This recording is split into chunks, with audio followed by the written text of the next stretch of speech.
undescribable. You know what I mean? Like, do you feel like it affected you growing up? Yeah, it did definitely affected me because either with my mom, I didn't grow up.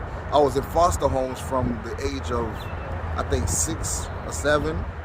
You know, and also when I was in foster homes, you know, I had got sexual abuse. What's up, YouTube? Atlanta Street Interviews out here with another one. So we got my man out here today. How you doing today, man? Doing okay, highly favored to the Most High. You know what I'm saying? All right, all right. So listen, are you homeless? Yes, sir. Okay. How old are you? 30. I just turned 30. 30, man. And so, how long have you been homeless? It's been a while. It's been about 10 years, but on and off in my life, I've been going through, you know, stuff like that, you know. So you've been on and off homeless for about 10 years?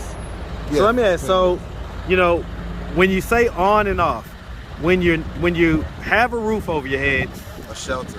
It's a shelter? Yes, sir. Okay. All right. And so, do you have any kids? No children. No children? You ever been married? No. Okay. So let's just start from the beginning, man. So where you from? I'm from Florida. I was born in Bahamas. My parents from Haiti. When I was young, my mom sent me to Haiti. I was going through a bit, but the Most High, you know, I used to take my clothes, change them. They were so dirty. One time I was going through so much in Haiti, a lady used to give me patties every day, 1 patty every day, because I was so hungry I couldn't get no food or whatever. So you grew up in Haiti? Well, I did 5 years in Haiti. People was taking the money my mom was sending to Haiti, and my mom didn't know that these things were going on, you know. Okay, so you're from Florida / Haiti type deal? Yeah, I'm from Florida. I was born in Bahamas, but at 9. What age? Okay, 9, and then 14 you came back? At 15 I came back. 15 So came I went back? about 10. It was a few days off of my 10th birthday. I had my 10th birthday in Haiti, you know, and then I came back at 15. And so did you go to high school? Yeah, I went to high school here in Fort Lauderdale High School. Okay, so let me ask. So growing up, did you have both your mom and your dad in the household? No, my dad was deported when I was young. He was deported back to Haiti? Yeah, I never had a relationship with my father. So even when you went to Haiti at, you know, nearly 10 years old, did you spend time with him then? I seen him, but he never really spent time with me like that, because he lived a different place from my mother, where my mother come from. And so you saw him. So I mean, when you think about that, how does that make you feel, man? Now, you know, I just try to understand certain things. I don't try to judge people, because you don't know. How did it make you feel back then? Well, it made me feel like, like I didn't have no father. The emotions were undescribable. You know what I mean? Like, do you feel like it affected you growing up? Yeah, it did definitely affected me, because either with my mom, I didn't grow up. I was in foster homes from the age of, I think, 6 or 7. You know, and also when I was in foster homes, you know, I had got sexual abuse. You know, and at 18 I had, you know, this and that, you know. But, 18 you had what? I had a settlement, because my mom, when my mom got me back from the foster homes, yeah. So you had been sexually abused. What age was that? I was like 6 or 7. And the guys were like 14, 15. And they penetrated you? Yeah, it was, but it was, foster home, you know. Well, I mean, I know, but I mean, sexual abuse can fall under so many different things. I'm just trying to get, the detail, like, about, was it like they touched you, or? Nah, it was. Okay, it was full on, okay. You know, but now, I block it out of my mind, I just get as much as Have you talked to a therapist about that? No, I just love women, you know. I know, I understand that, man. I mean, I don't think anybody will fault you for being abused. Yeah. But I would say that maybe speaking to a therapist and processing those feelings with a professional may be something that you need to do at some point, man. I mean, but anyway, all right, so. Yeah, I block it. I don't, man, it just, I mean, it just makes me stronger, because the Most High, okay, just made me stronger. All right, so listen, so growing up, so you went to high school. Did you graduate high school? No, 11th grade. 11th grade, and so what made you drop out? I was in the street thing, you know. Okay. Friends, getting caught up with friends, getting into trouble and stuff like that, and didn't know how much important it was. at that moment, you know. Let me ask you something, man, because you said something interesting just a moment ago, and you pressed on about how you really like women, you know, and I imagine that, you know, that some of that comes from, you know, the abuse that you suffered as a child and wanting to kind of prove that, you know, you are hetero, right? Mm-hmm. When was the first time that you had sex with a woman? How old were you? You know, it sounds crazy, but, you know, I actually intercourse with a woman when I was about 5 or 6 years old. So I was right before that. I don't want to get into detail of the story, but I remember when I was a child. And how old was the woman that you had sex with? She was around my age. We grew up together. Our parents are close. You know. And I mean, how you had sex at 5? Yeah, we didn't know what we were doing. We were just dry humping. But I knew, you know, that. Well, I mean, was it penetration?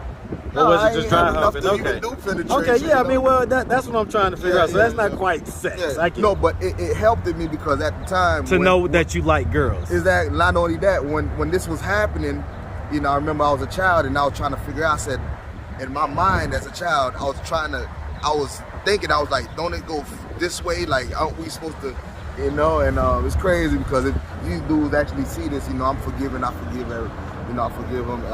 You know, they probably laugh because I was trying to understand. Don't it go like this and, you know, this and that because of the experience I had with the you know, with the girl before, and me seeing my mom. I actually saw my mom one time, and that's how we. You saw your mom having sex one time? Yeah, but I was a young kid, and she had me by her bed. She only had one bedroom. She was on the bed, but she had me right by. Did you have any brothers and sisters growing up? Yeah, but they was in Haiti. You know what I mean? Okay, so I got one brother that's born here. Okay, so did your mom have any other kids is what I'm trying to figure out? Yeah, she had them, but they overseas in Haiti. Okay. And so did you grow up with any of them? Well, when I went to Haiti, I grew up with them, and then my brother, you know, I used to take care of him. Were they older than you? Yeah, they all older than me. So you was like the baby? Yeah, I was like the baby, other than the baby that's under me that's born here. Okay, are y'all close, you and your siblings? Yeah, we all right, but, you know, like I said, you know, when I was 18, they gave a settlement. It was a lot of stuff, and I lost, you know, and I didn't know what I was doing, and a lot of people, you know, don't like me because of the settlement and this and that. I don't have family. I don't, you know, my mom every day talks about the same thing, how, you know, I made it, but, you know, this and that, and so wait, so how much was the settlement? It was over $250,000. And so I guess you're saying that you know, like any 18-year-old probably would, you mismanaged the money. Exactly. And they fought you for that? Exactly. Everybody felt like I owed them, and I didn't know how to give everybody. And my lawyer told me that. And so your mom, where is she at right now? My mom is in Florida. She good people. It just every time she see me, it's like, yo, you got that money, now you on the street, now you homeless, but you have money to live your life, get a house, this and that. You ain't buy no house, you ain't buy this and that, you know. And you know, I gotta go move past that, you know what I mean? Because I know I'm gonna be able to get it, you know what I mean? Like right now, the only reason I'm not trying so hard right now because I don't have a resident card. So right now, since May, I've been trying to get my resident card so I can go my social security card so I can get go get a job, you know. So when I find a little something under the table, I do it, but it don't last, you know what I mean? It's just something, you know, here and there, you know. And so your family knows that you're homeless. Like your mom knows that you're homeless. Yeah, my mom knows. And so she lives in Fort Lauderdale. I mean, why can't you stay with her? Oh, my little brother stays with her, and she rents the room. My mom is not, you know. Okay, she rents a room. Okay. Yeah, she's in a 1-bedroom. She rents the room and lives in the living room. And so, how many different fathers do your siblings have? Like, in other words, your mom, all her kids. How many different dads do they have? I think 3 fathers. Okay. 6. And so, how old is your youngest sibling that you were just talking about? He's 21 this year.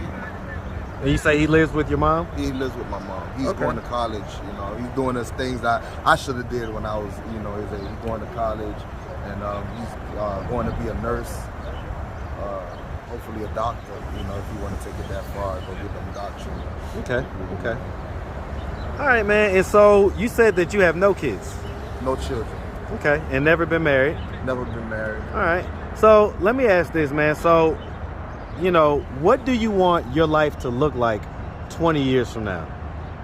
Do you want to have had kids? Do you I want want to to have been married? children, and I want them to be all right. And you know what I went through and I learned, I just teach them or whatever. I don't want them to go through the same thing. You know what I mean? Because I've been going through it all my life. And I've been going through it so much, I feel a little bit comfortable, and I don't even want to be comfortable in it. You know what I mean? Like when I work, I sleep on the street, go to work. Sleep on the street, go to work. And at the end of the day, my mental health is I'm mental. I got mental issues. What mental health diagnoses have there been? Well, I'm schizophrenia. I hear voices, stuff. What like age that. was those diagnoses occurred? It was diagnosed at the age of 20, I think 2021. But I've been going through this. I've been going through mental facilities since I was 6, 7 years old. When I went to my first home, after this incident happened, they put me in a foster home where I had to go to a mental facility about twice in Fort Lauderdale, called Fort Lauderdale Hospital, Florida Hospital. The one right there on Oakland Park. It's right there on Oakland Park. Hey man, so listen, man. If anybody was watching and they wanted to reach out and donate or help, do you have a Cash App or anything like that? Yes, I do. What's right your now Cash App, man? I want to start my own detailing business. My Cash App is G Violet KIC. So that is GVILET KIC. Okay, now you said VILET, so is it VIO? You said Violet or? No. Okay. G is one word. Okay. You put the Cash App number sign, the cash sign, and it's GVILET. So it's one word, G and then VILET. Okay. KIC, the KIC. KIC. All right, man. Well, listen, man. We definitely appreciate you taking the time, answering all of our questions. Long story short, man, we wish you nothing but the best out here. All right, man. And so real quick, you said you got you got a way that you want people to be able to reach out and contact you. What else was it? I'm on YouTube also. Same thing, GVILET, but this time you put a 9, number 9. So it's GVILET, number 9. I have a few songs. I'm a writer, so so you guys give a listen and support me. That's also a way you can support me, not just the Cash App. So GVILET, number 9, one word, all together. Thank you. And leave subscribe and leave comments. Thank you. That really helps. Awesome, man. Have a good one, all right?